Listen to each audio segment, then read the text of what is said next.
I still remember that afternoon with painful clarity when the attendant at the gate of the Whitmore estate looked down at the guest list and quietly pulled out a gray card. Not a gold card like the guests ahead of me had just received, not the metallic-edged card reserved for the bride's family. Just a thin, cold, cheap piece of laminated plastic with 3 words printed on it, words that made my throat tighten. Limited access guest. I stood there in my discounted navy blue dress, clutching the small purse that held an envelope inside. The envelope was not thick, but it contained 3 years of my life. 3 years without vacations, without lunches, out without buying a new coat. 3 years of saving every small amount I could, just so I could put a $10,000 wedding gift inside it for my older sister. I used to think that if I was kind enough, generous enough, silent enough, my family would finally see me differently. I used to believe that a large gift could buy me even a small seat in their hearts. But the moment that gray card rested in my palm, I understood how wrong I had been. The attendant lowered his head, his voice apologetic. "Are you Claire Bennett? This card only allows you into the wedding ceremony area. The dinner reception is reserved for guests with gold cards." I looked through the white flower-covered fence behind him.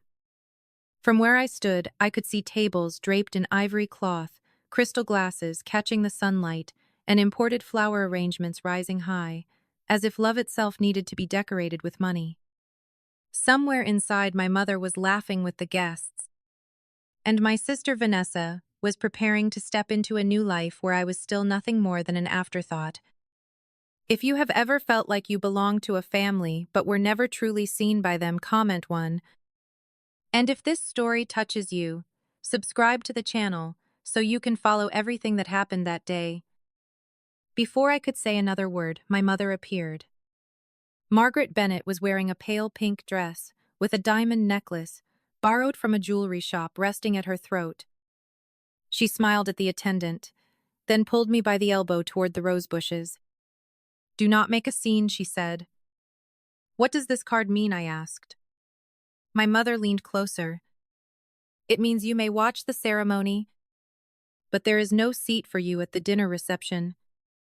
And Claire, it also means there is no meal prepared for you." Every sound around me disappeared. I looked at my mother, and at last I understood what she truly wanted from me. Not my presents, only the envelope in my purse. To understand why a gray card could hurt me that deeply, you have to understand that the Bennett family was built on things no one ever said out loud. On paper, we were a respectable family from suburban New Jersey. My father, Richard Bennett, used to be a mechanical engineer for an industrial equipment company. He was a quiet man, the kind who believed that as long as the bills were paid on time, a house was stable enough. My mother, Margaret, once worked at a bank. But after Vanessa began winning academic competitions, she quit her job so she could devote herself completely to standing behind her brilliant daughter.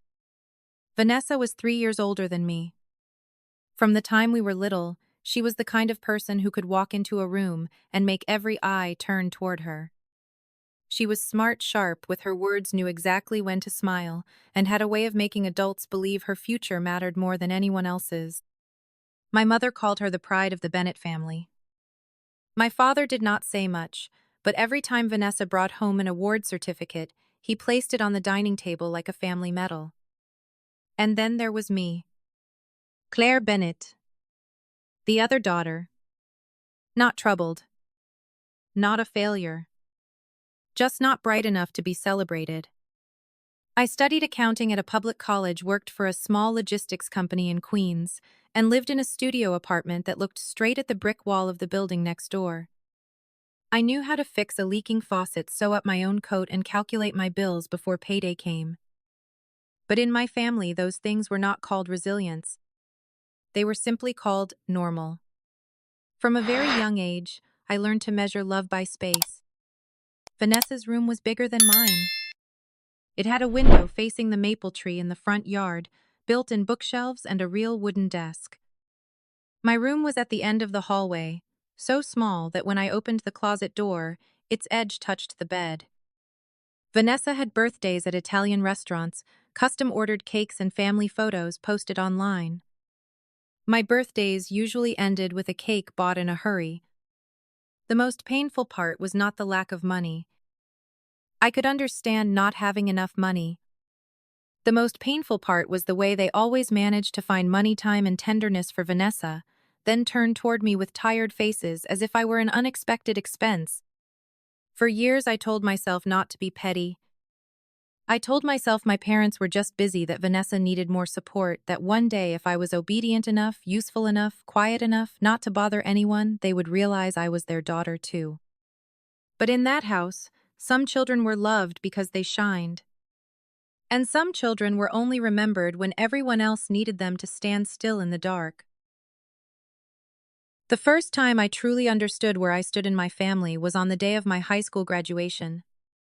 It was a bright June afternoon, the kind of light that made everything in the schoolyard look as if it had been covered with a thin layer of hope. I wore a dark blue gown and a graduation cap that sat slightly crooked because I had adjusted it myself in the bathroom mirror. My mother was not there to help me pin my hair. My father was not there either, not even to take one awkward photo the way other fathers did. They were hundreds of miles away, taking Vanessa to visit another university as she prepared for her graduate program. My mother said Vanessa's future was very time-sensitive, while my graduation was only a small milestone. "You will have plenty of other occasions," she said over the phone, her voice light as if she were talking about missing a casual dinner. I believed her. Or more precisely, I forced myself to believe her. I walked across the schoolyard, hearing my friends laugh, watching families carry flowers, cameras, balloons, and signs with their children's names written in big letters. I searched for my parents by instinct, even though I knew they would not appear. Some hopes are foolish, but people still cling to them, because if they let go, their hearts will fall straight to the ground. When my name was called, I stood up, crossed the stage, and accepted my diploma from the principal. I smiled for the school camera. In the photo, that smile looked fine. But if anyone had looked more closely, they might have noticed my hands trembling slightly beneath the sleeves of my gown. I did not hear my mother's voice. I did not hear my father calling my name. There was only one round of applause, clear and steady from the seats on the left. Aunt Ruth. She was my mother's younger sister, the owner of a small flower shop in Hartford. She had driven more than 2 hours just to sit there, wearing an old burgundy dress and holding a bouquet of white hydrangeas in both hands. When I stepped down from the stage, she stood up and waved as high as she could, as if I were the most important person at the entire ceremony. Afterward, she took me to a small Italian restaurant near the school. There was no large cake, no party, no proud speech. Just a plate of hot pasta, a handwritten card, and a $100 bill tucked inside. I still remember crying when I read her words. "Claire, today you walked across that stage alone, but that does not mean you were not worthy of being seen." I asked her why my mother could miss my moments so easily. Aunt Ruth looked out the window for a long time before answering. "Because some people only know how to love what makes them feel more important," she said. "Your mother used to treat me that way too. Not exactly with hatred. She just did not see me." That sentence stayed with me for years. But back then I was still young, still tender-hearted, still convinced that if I just tried a little harder, my mother would see me. My father would see me. Vanessa would see me. Only much later did I understand. Some people do not fail to see you. They choose to look through you because it is more convenient for the dream they are trying to protect. 6 months before the wedding, my phone buzzed while I was sitting alone in my studio apartment in Queens, with a box of cold noodles in front of me and a stack of unpaid bills beside it. The message came from the Bennett family group chat, a group I was included in but rarely named. Vanessa had sent a photo of her left hand resting on the white tablecloth of some elegant restaurant in Manhattan. On her ring finger was a diamond so large that even the light from my phone screen made it look cold. The caption beneath it was very short. "Jonathan proposed? Time to start planning the wedding." My mother replied almost immediately. My darling daughter, this is the happiest day of my life. My father sent a brief congratulation. Then came a thumbs up emoji, dry and distant as always. I stared at the screen for a long time. I had met Jonathan Whitmore twice. The first time he spent most of dinner talking about golf courses, investment markets, and some friend who had just bought a yacht. The second time at Vanessa's birthday, he walked past me, as if he were walking past an empty chair. The Whitmore family was the old money kind of rich in Greenwich, Connecticut. They did not simply have money. They had a name, connections, charity galas, summer houses, and the kind of voices that made other people feel they should shrink themselves. I typed congratulations. Then I deleted it. I typed, I am so happy for you. Then I deleted that too. In the end, I wrote, congratulations, Vanessa. I truly hope you'll be happy. No one replied. 2 weeks later, the wedding invitation arrived. The card was thick cream-colored with raised gold lettering. At the top was a monogram of Vanessa and Jonathan's names designed like the logo of a 5-star hotel. A smaller card inside announced that the wedding would take place at the Whitmore family's private estate, and that guests could book rooms at a nearby hotel at a discounted rate that was still more than my monthly food budget. I held the invitation in my hands, and suddenly, an old hope rose inside me. Maybe this time would be different. A wedding was a big event. A family, no matter how uneven, should still know how to stand together on a day like that. I told myself that if I showed up properly, if I gave Vanessa a gift big enough, sincere enough, perhaps my mother would no longer be able to treat me like a shadow. That very night, I opened a separate savings account. I named it Vanessa's Wedding Fund. I did not tell anyone because I wanted the gift to be a surprise. Some part of me wanted to believe that when Vanessa opened the envelope, when my mother saw the number inside, they would understand I was not the failed daughter they had quietly imagined me to be. I did not know then that while I was beginning to save money to buy myself a place in the family, my mother was already figuring out how to keep the money without keeping me. From the day I opened that savings account, my life began to shrink in quiet ways. I stopped going to the coffee shop at the bottom of my building before work.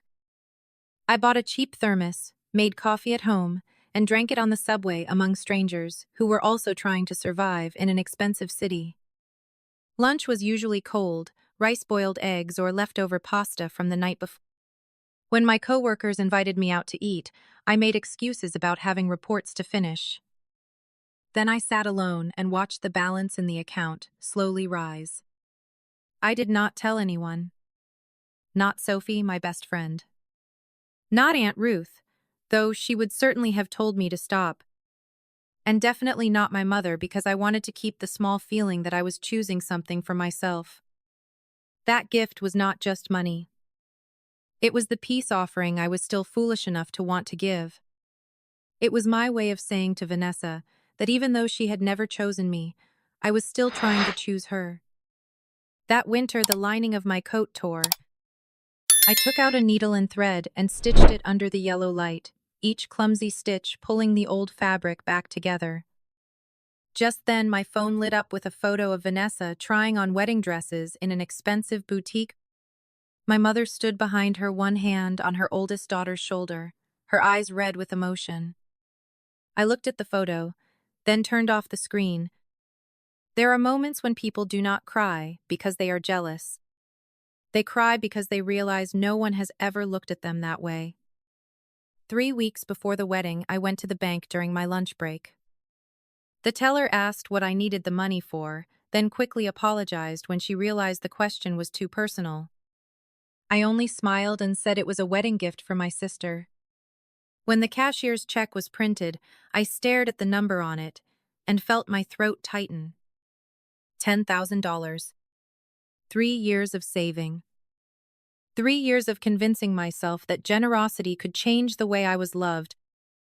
That evening, I sat at my small kitchen table and wrote Vanessa a letter. I wished her and Jonathan a peaceful life together. I wrote that we had never been close, but I still hoped this gift could help them begin their new life.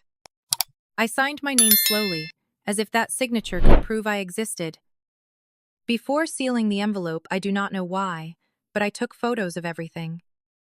The letter, the check, the envelope with my name on it. Maybe some part of me already sensed that this gift would not be only a gift.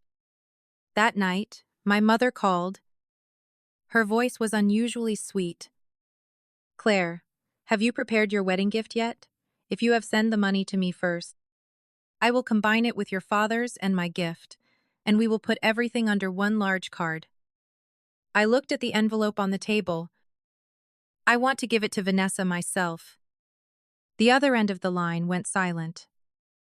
"Suit yourself, my mother," said her voice, turning cold very quickly. Then she hung up.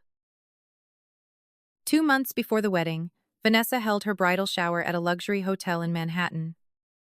My mother called me a week beforehand not to ask whether I needed someone to go with, and not to ask me to help prepare anything. She only reminded me to wear something that would not stand out too much, because Jonathan's friends were all very refined. I understood what that meant. In my mother's language, do not stand out too much meant do not draw attention to how different you are. Do not let people ask what you do for a living.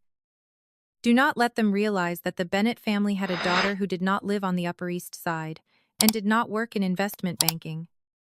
I arrived on time carrying a small gift box I had wrapped carefully. The party room was filled with white flowers, champagne towers of pastries, and women in silk dresses who smiled with the kind of smiles they had practiced in front of mirrors. Vanessa stood in the center of the room, glowing in a cream-colored dress, while my mother moved beside her like the proudest stage manager in the world. I was not part of the bridesmaid group. Vanessa said the lineup was already full. My mother said not to make things awkward for my sister, and I pretended that it did not hurt. But when I saw Vanessa's 4 college friends standing beside her, all wearing pale pink dresses, all receiving long hugs from my mother, I still felt something inside my chest being pulled very far down. My seat was at the last table near the entrance and close to the server's station. The people sitting with me were friends of friends or distant relatives, so far removed that no one really knew what to call each other. My mother walked past twice. Both times she did not stop. During the toast, she stood up and spoke about Vanessa. She talked about Harvard, her job in Manhattan, Jonathan, and the bright future of both families. 7 minutes passed, and my name was not mentioned once. I told myself I should not have expected anything. But even when you are used to being forgotten, it still hurts when it happens, one more time. I went to the restroom to fix my lipstick. As I bent down to open my bag, I heard my mother's voice from the next stall. She was telling Aunt Harriet how relieved she was that Vanessa had not chosen me as a bridesmaid. Aunt Harriet gave a quiet laugh and asked what would happen if the Whitmores found out I was only an ordinary accountant. My mother answered very softly, "Jonathan is a major opportunity for Vanessa. We cannot allow anything to become a distraction." I stood in front of the mirror and watched my own face blur behind my tears. A distraction. Not a daughter. Not a sister. Just a wrong-colored detail in the picture my mother wanted to hang up for high society to admire. I wiped my eyes, fixed my hair, and walked back out, as if I had heard nothing. But from that moment on, the $10,000 envelope in my apartment began to feel much heavier. 1 week before the wedding, I received an email from the event planning company. The subject line read, "Finalized rehearsal dinner guest list." I opened it during my lunch break, still holding my container of cold rice. At first, I only meant to skim it for the time and location. But then my eyes stopped on the list of 40 names. Vanessa and Jonathan. Both sets of parents. The bridesmaids and groomsmen. Relatives from the Whitmore side. 2 of Vanessa's closest friends. I read it again and again. There was no Claire Bennett. I thought I must have misread it. Maybe the email was missing an attachment. Maybe someone had simply forgotten to type the bride's own sister's name into a dinner meant for family. But the more I searched, the drier my throat became. Jessica, Vanessa's friend, was on the list. Lauren, her old roommate, was on the list. Only I was not. That evening, I called my mother. She answered after 3 rings, sounding busy. In the background, I could hear papers rustling and Vanessa asking about napkin colors. "Mom, I don't see my name on the rehearsal dinner list." The line went silent for a few seconds. "Oh, that. Claire, that dinner is only for the wedding party and close family." I sat up straight. Am I not close family? Do not twist words, my mother sighed. The Whitmores are hosting it. They have many important people to receive. The number of seats is very limited. Jessica is on the list. Jessica is a bridesmaid. And I am the bride's sister. This time my mother stayed silent longer. When she spoke again, her voice had turned cold. "Claire, do not make everything about yourself. This is Vanessa's week. All you need to do is attend the ceremony, leave your gift, behave properly, and not make your sister uncomfortable." I looked at the envelope lying on my kitchen table. I wanted to ask her exactly why my presence made everyone so uncomfortable. But I did not ask. There are some answers you have actually known for a very long time. If you have ever been pushed out of an important moment by your own family, comment too.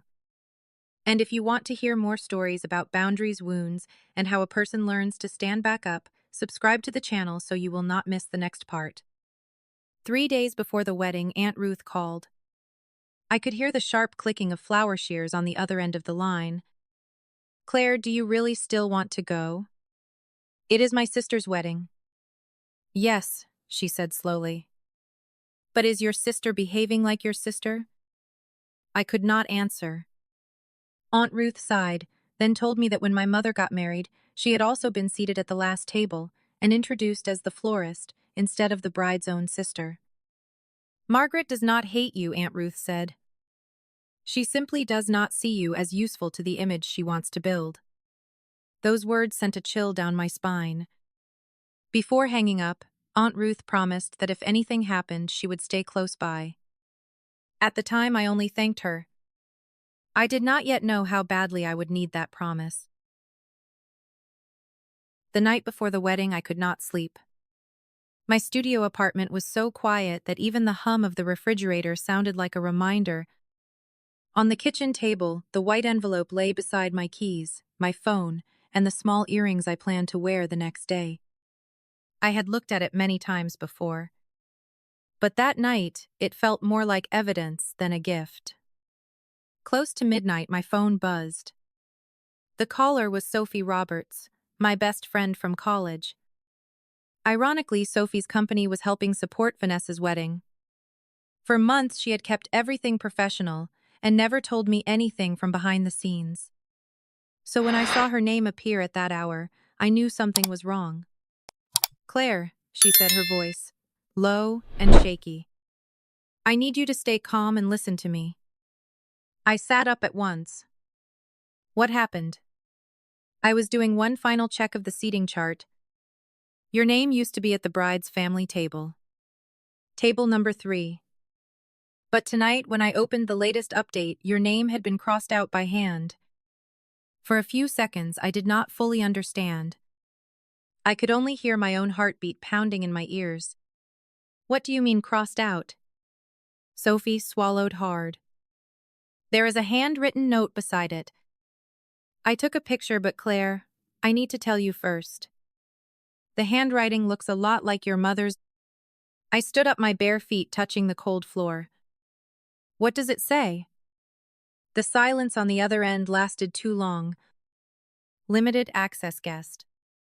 No meal service." I could not say anything. The room in front of me was still the same room. The brick wall outside my window was still dark. The coat I had sewn back together was still hanging over the chair. But inside me, something had just collapsed without making a sound. No meal service. So it had not been a mistake. It had not been a lack of seats. It had not been a misunderstanding from the Whitmore family.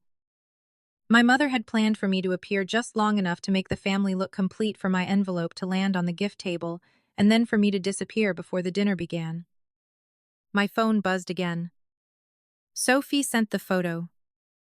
I opened it and saw the familiar slanted handwriting, the final strokes of the letters curling slightly exactly the way my mother had written on my birthday cards for years.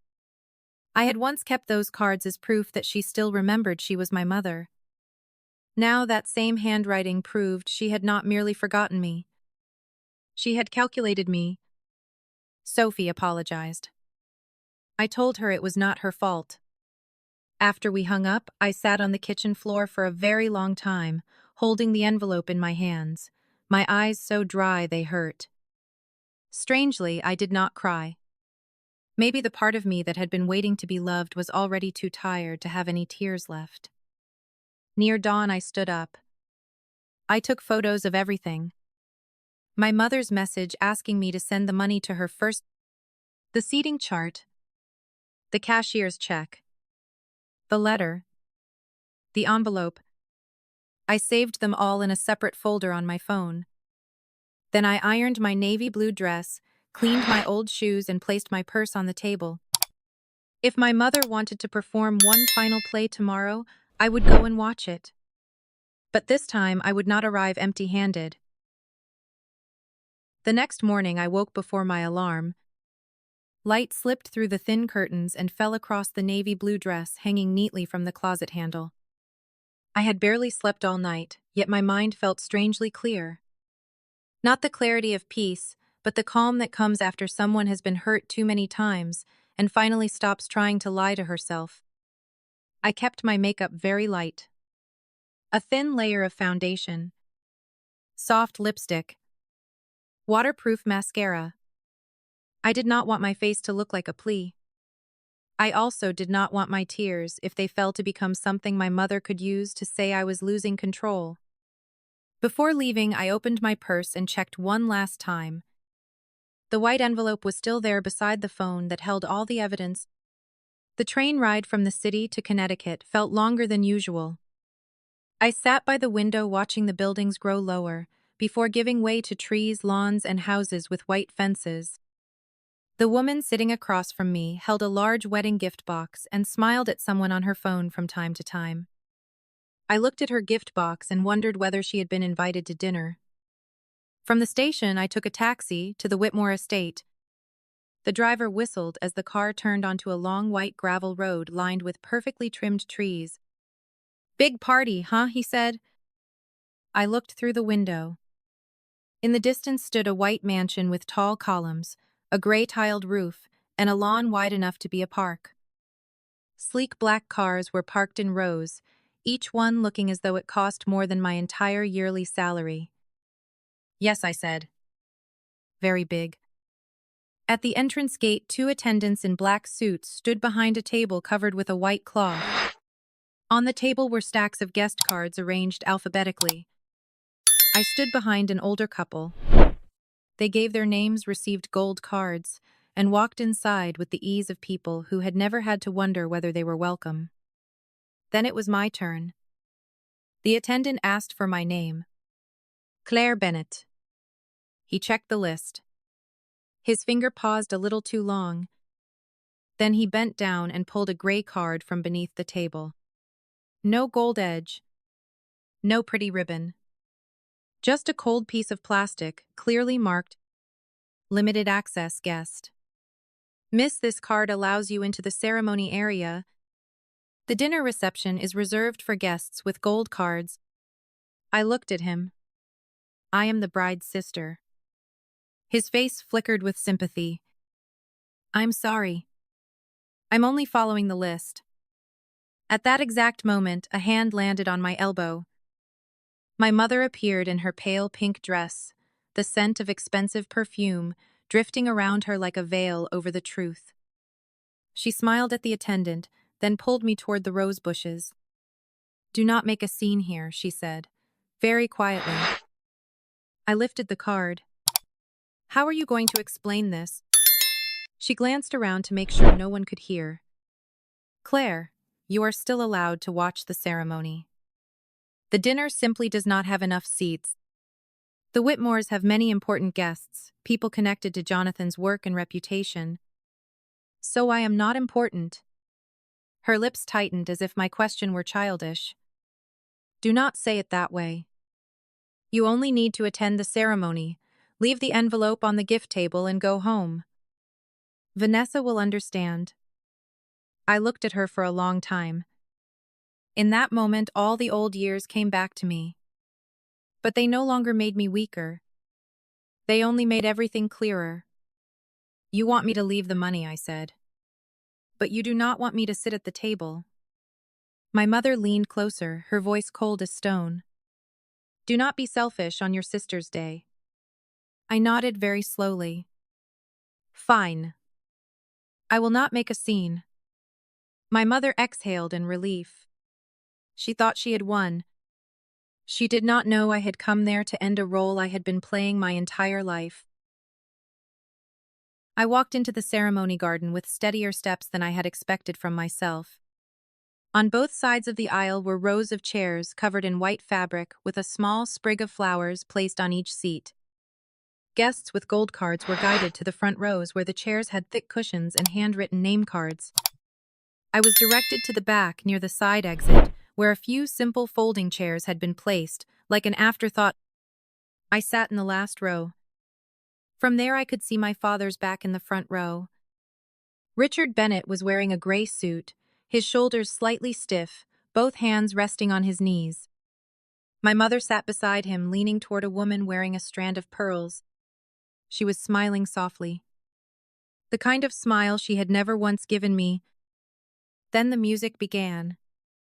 Vanessa appeared at the end of the aisle in a magnificent white wedding dress. Her veil fell over her shoulders, the lace hugged her figure, and every crystal bead caught the sunlight as if the whole afternoon had been sewn into her gown. My mother lifted a handkerchief to her eyes. My father stood looking at Vanessa with the quiet pride I had once wished to receive, even just one time. I wanted to hate her in that moment. But I could not. Vanessa was beautiful. Vanessa was happy. What hurt me was not that she had so much. It was that in everything she had, there had never been room for me. The ceremony was perfect. Jonathan read his vows in a warm, deep voice. Vanessa cried at exactly the right moment. The guests smiled, applauded, and wiped their eyes.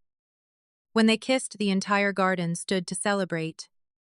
I remained seated, both hands resting on my purse, feeling the hard edge of the envelope beneath my palm. After the ceremony, the photographer called both families forward for photos. My parents stepped into the frame.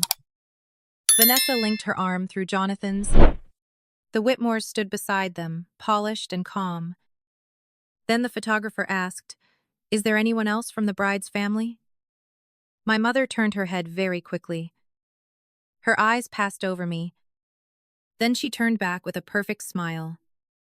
"No," she said. "This is everyone." That sentence hurt more than the gray card. No one had forced my mother to say it. No list had required her to remove me from the frame. She had chosen it herself, just as she had chosen it for years. Vanessa looked toward me. Our eyes met between the clicking sounds of the camera. I waited for her to call me over, or at least look at me with a trace of shame. But Vanessa only looked away and kept smiling. The guests began moving toward the glowing reception tent beyond the garden. Golden light spilled out from the open drapes. Inside were round tables covered in ivory cloth crystal glasses, lined up perfectly, and fresh flowers, stacked in elegant layers. I stood at the edge of the path, watching my parents and sister disappear into that pool of light. No one turned back. No one asked how I would get home. No one remembered that I was still standing there with a gray card on my chest and a $10,000 gift in my purse. A warm hand rested on my shoulder. Aunt Ruth stood beside me, her silver hair pinned neatly back her simple burgundy dress, steady and solid like a promise of protection. "What do you want to do?" she asked. I looked toward the gift table near the eastern entrance. "I want to take back my envelope," I said. Aunt Ruth did not stop me. "Then go take it," she said. "And do not apologize." I walked toward the gift table very slowly, so slowly that if anyone had been watching, they might have thought I was only looking for a place to stand and breathe. But inside me, every step sounded like a door closing. Each one carried me farther away from the girl who once believed she had to be obedient in order to deserve love. The gift table had been placed beneath an arch covered in white flowers beside the eastern entrance of the reception tent. Ivory silk cloth draped down almost to the grass. Expensive wrapped boxes were stacked in elegant layers, and above them stood a handwritten sign. "Wishes for Vanessa and Jonathan." Everything was so beautiful that it felt false. Beautiful, in the same way my mother had always wanted our family to appear in front of outsiders. I looked across the table. There was a Tiffany box, a Williams Sonoma bag, and thick envelopes arranged neatly on a silver tray. Then I saw it.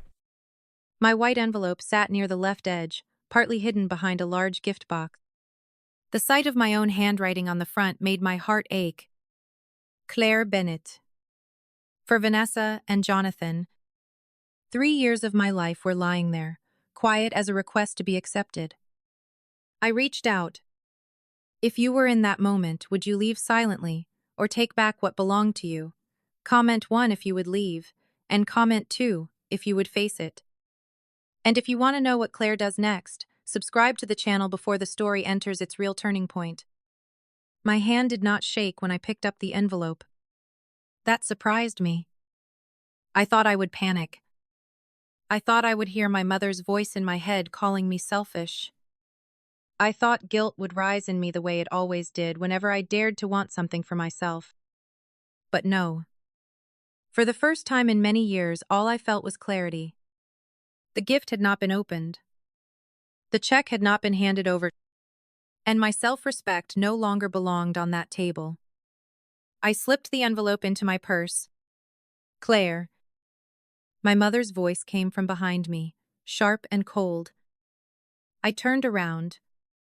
Margaret stood a few steps away holding a glass of champagne. Her makeup was perfect, but her eyes had already changed.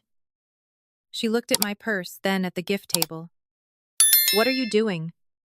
"I am taking back my envelope." The polite smile disappeared from her face. "You cannot do that." "I can. It is still Mina." My mother stepped closer, lowering her voice into a small hiss. "Put it back right now. Are you trying to humiliate this family on your sister's wedding day?" I looked at her. "No. I am only done humiliating myself." At that exact moment, Sophie walked past behind me, holding a radio. As she passed, she lightly touched my hand. A small folded piece of paper remained in my palm. I knew what it was before I even opened it. A copy of the note from the seating chart. Limited access guest. No meal service. The evidence lay in my hand like a match that had just been struck. Then an older woman's voice rang out. "Margaret, what is happening here?" I turned my head. Evelyn Whitmore, the groom's mother, stood near the entrance of the reception tent. Her eyes moved from the gray card on my chest to the gift table to my mother's paling face. And in that moment, I knew my mother's perfect little performance was about to tear open in front of the one woman she most wanted to impress. My mother turned to Evelyn with a trembling smile, the kind she always used whenever she wanted to turn a crack into a decoration. "It is nothing, Evelyn. Just a small family misunderstanding." Evelyn did not look at my mother right away. She looked at me first as if she were reading a story written across the gray card on my chest. Then she asked calmly, "You are the bride's sister?" I nodded. "Yes. I am Claire Bennett." Her gaze shifted to my mother. "Then why is the bride's sister wearing a limited access guest card?" My mother stiffened. "The seating arrangements are a little complicated. We have many important guests, and Claire understands that." I heard the word "understands" fall between us, like an accusation. All my life I had been forced to understand. To understand when my parents missed my graduation, when Vanessa was prioritized, when my name disappeared from family photos. But that day I no longer wanted to understand cruelty on behalf of the people who practiced it. No, I said. I do not understand. My mother turned sharply. Claire. I opened my purse and took out the note Sophie had just given me. Last night I found out that my name had been crossed off the bride's family table. Beside it was a handwritten note saying I was to receive a limited access card and no meal service. The air around the gift table froze.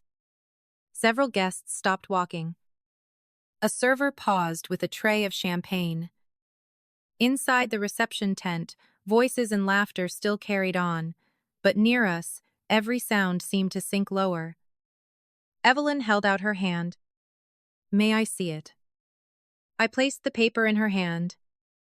She read it quickly, then looked at my mother. This time, her voice was no longer gentle. Margaret, is this your handwriting? My mother swallowed. I was only trying to avoid an awkward situation. Claire is not close to Vanessa. With the number of guests today, we had to prioritize who I asked. My mother gave me a warning look, but I had already moved past the point where that look could keep me silent. People richer than me, people with prettier titles than mine, people who make the Bennett family look more worthy of the Whitmore family.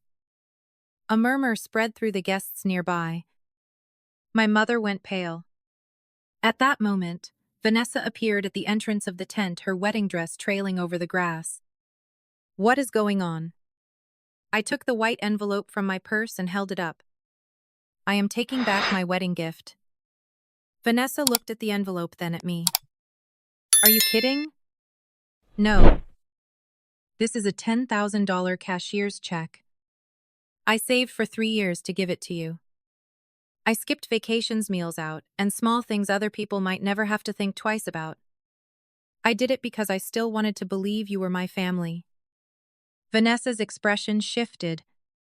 Maybe she had not known the amount.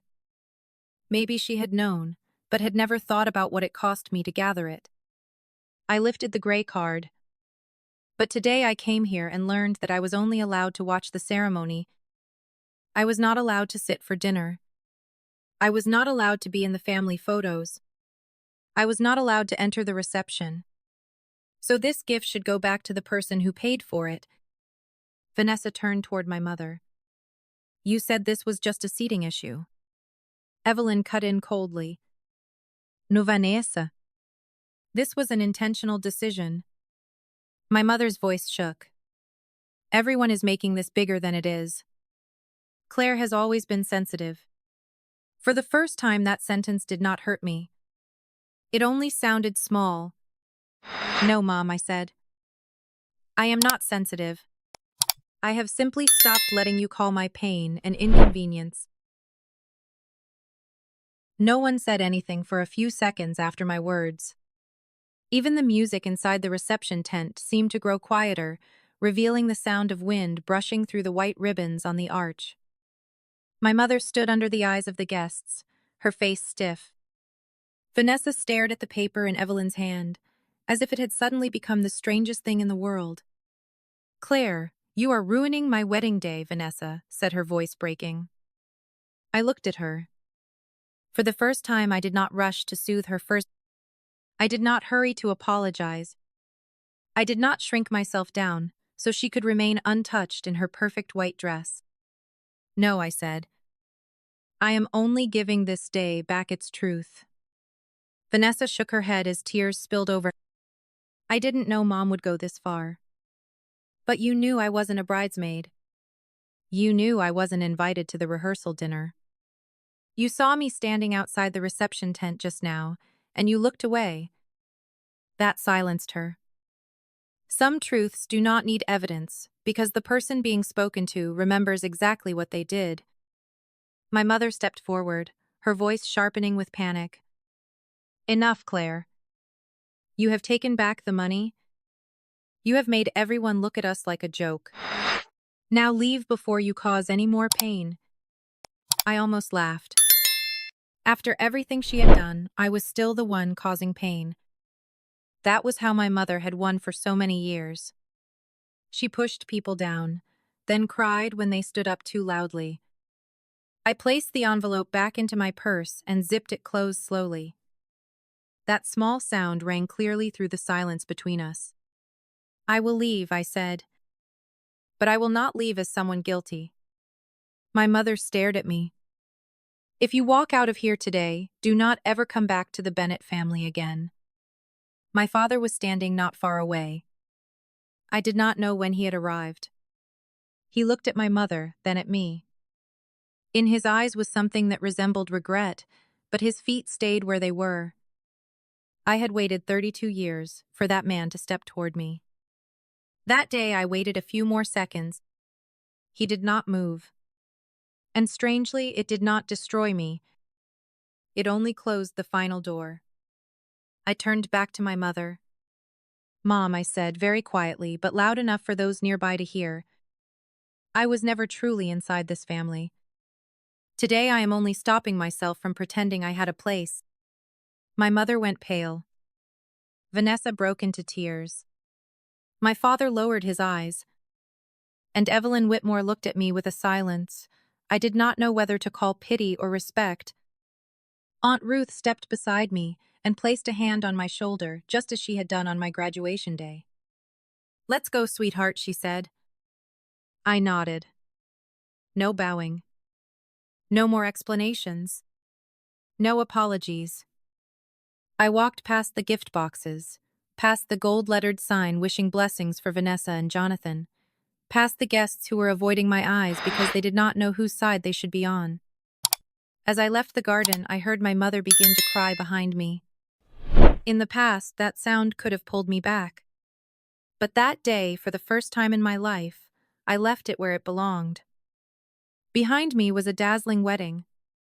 In front of me was a long, empty white gravel road. And I chose to keep walking. As we walked through the garden, the noise behind us began to break open. I heard Vanessa's voice rise. I heard my mother sobbing. I heard Jonathan trying to say something to pull everyone back into the reception tent. The string quartet started playing again, a cheerful melody that sounded almost desperate, as if music could stitch shut the wound that had just opened in front of every guest. Aunt Ruth did not let go of my shoulder. "Do not look back," she said. "Just keep walking." I tried to listen to her. But when we reached the main gate, I still turned my head once. My father was standing at the edge of the reception tent alone. His eyes were on me, his face full of things he had never been brave enough to say. For one very brief second, I thought he would run after me. I thought he would call my name. I thought he would say, "My daughter, I am sorry. I am coming with you." But then my mother lifted her hands to cover her face and cried louder. My father looked toward her, hesitated, and finally turned his back on me. I did not cry. I only felt empty inside, like a room that had just been cleared after years of being packed with old things. The taxi I had booked that morning was waiting outside the gate. The driver recognized me. He looked at the dazzling wedding tent in the distance, then at the gray card, still pinned to my chest. "Party ended early?" he asked. "For me it did," I replied. Aunt Ruth got into the car with me. As the taxi rolled down the white gravel road, the Whitmore estate slowly receded in the rearview mirror. I looked at the tall columns, the rose hedges, the glowing reception tent in the afternoon light, and thought about the girl who had walked in there, carrying one last small hope. That girl did not walk out with me. We had only gone a short distance when a horn sounded behind us. A white estate SUV sped forward and blocked the taxi. Vanessa rushed out in her wedding dress, the tulle dragging over the road, mascara smeared into 2 dark lines beneath her eyes. "Claire, stop," she shouted, knocking on the window. "You have to come back." I lowered the window halfway. "No." Evelyn is furious. Jonathan doesn't understand what happened. Mom is practically falling apart. You have to come back and say it was just a misunderstanding. I looked at her, and for the first time, Vanessa no longer seemed like the perfect golden daughter. She was just a frightened woman watching the world built around her begin to shake. It was not a misunderstanding, I said. It was a choice. I will fix it. You can come into the reception. I will tell them to add a chair. A chair added after everyone has seen their shame is not family Vanessa. It is just cleaning up the scene. She began to cry. I am your sister. Yes, I said. And today you saw me standing outside the reception tent, and you looked away. Vanessa did not argue. She stood there with trembling lips while I raised the window. Drive, I told the driver. When the car reached the main road, my phone began to vibrate nonstop. Mom. Dad. Vanessa. Then unfamiliar numbers. I silenced it. But when my father's name appeared for the third time, a very old part of me still answered. Claire, he said, his voice tired. Can you come back? Your mother is not doing well. What about me, Dad? The line went silent. In 32 years, have you ever asked whether I was doing well? He exhaled. I did not know about the card. Because you never asked. That sentence left both of us silent. Then I said the thing I had never had the strength to say before. I am not coming back today. And from now on, I will not live like someone who has to wait to be chosen. I hung up before he could answer. Aunt Ruth gently took the phone from my hand and placed it face down between us. As the car drove farther away from Greenwich, my tears finally fell. Not because I regretted leaving, but because I had just buried a family I had lost a very long time ago. In the days after the wedding, my phone lit up almost nonstop. My mother's messages were long and messy. Sometimes she called me ungrateful. Sometimes, she said, I had humiliated Vanessa in front of her new family. Vanessa sent tearful voice messages, saying she had not known things would go that far. My father only texted, I am sorry. I read everything, but I did not reply. Some doors, if opened again too soon, will let people drag you back into the room that once made it impossible to breathe. On the third day, I went to the bank during my lunch break and canceled the cashier's check. The teller asked if something had happened. I watched the money return to my account and said, I changed my mind. This gift should go to someone who needs it more. That person was me. A month later, I was promoted to senior accountant. My boss, Margaret Lewis, placed the folder on my desk and told me I had worked too long without asking for what I deserved. Those words made me cry in the restroom. Not because of the title, and not only because of the raise. I cried because for the first time in a very long time, someone looked at my effort and did not treat it as something obvious. I used part of the $10,000 to move out of the studio apartment that faced a brick wall. The new apartment was small, but it had a real bedroom, a window overlooking a park and a dining table, with enough room for people who truly wanted to sit with me. Aunt Ruth came to help me hang the curtains. That evening, she placed an old framed photo on the table. It was a picture of me on my high school graduation day, holding my diploma, my eyes red but still smiling. You kept this all these years, I asked. She nodded. Because that day you deserve to have someone remember. I hung the photo on the wall right above my desk. Not to remind myself of the pain, but to remind myself that the girl in that picture had survived even when no one in her own immediate family had applauded for her. My mother still called from time to time. I was not ready to see her. My father sent a longer email saying he had stayed silent for too long and that silence had also been a choice. Vanessa sent an apology card. I did not tear it up. I also did not place it on my table. I put it away because forgiveness, if it ever comes, is not something other people have the right to rush. If you are learning how to set boundaries with your family, comment, I choose myself. And if this story helped you feel less alone, Subscribe to the channel so we can meet again in the next stories. I do not hate my family. I simply no longer let them decide my worth. Some tables are beautifully arranged, yet no meal is prepared for you.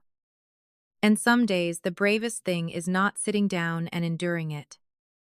It is standing up, taking back the envelope, and building another table for yourself. At that table, I am no longer a limited access guest. I am the host,